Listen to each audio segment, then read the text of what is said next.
নদীর পাড়ে পথ বেঁকে যায়, পথের বিরাম নেই। পথের ধারে পথিক চলে, চলার অন্ত নেই।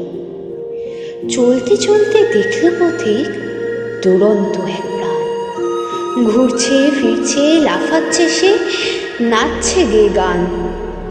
প্রাণ সে বড় অদ্ভুত, খুব মুখ বলে কিছু নাই, চোখের স্থানে মন রয়েছে, কান দেখা না যায়।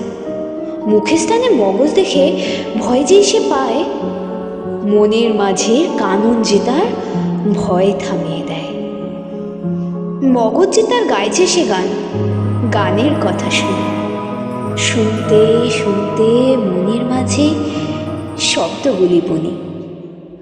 বলল সে প্রাণ মাটির কথা, গাছের কথা গেয়ে, হাওয়ার কথা যেই না বলে পবন গেল বয়ে। দেখল পথিক অবাক চোখে, শুনল সে তার বলি।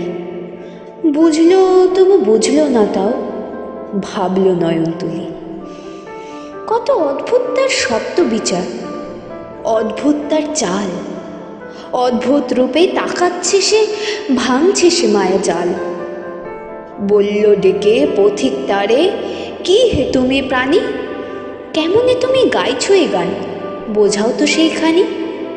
প্রাণ সে বলে মানুষ, তবু মানুষ আমি নই, পশু পাখিদের সঙ্গ ছাড়া কীট তাও না হই। কেমন করে দেই পরিচয়, কিছুই যে না জানি, তাই তো বলে সবাই মনে অদ্ভুত এক প্রাণী। মানুষ কেমন রং বদলায়, বুঝবো কেমনে বলো। পশু পাখিরা ছিঁড়ে ছিঁড়ে খায়, তাও নয় তারা ভালো। মানুষ কবু পশু হয়ে যায়, কীটও হচ্ছে দেখি। কখনো আবার দেখেছি যে তারা হয়েছে শিকারী পাখি। আচ্ছা পথিক, বলো তো তুমি, মানুষ কারে কয়? মানুষ হলো শ্রেষ্ঠ প্রাণী, কেনই বা বলা হয়? পারবে না কেউ বলতে, কারণ উত্তর নেই জানা। বিস্মৃত তারা হয়েছে কেন তাদের জগতে আনা।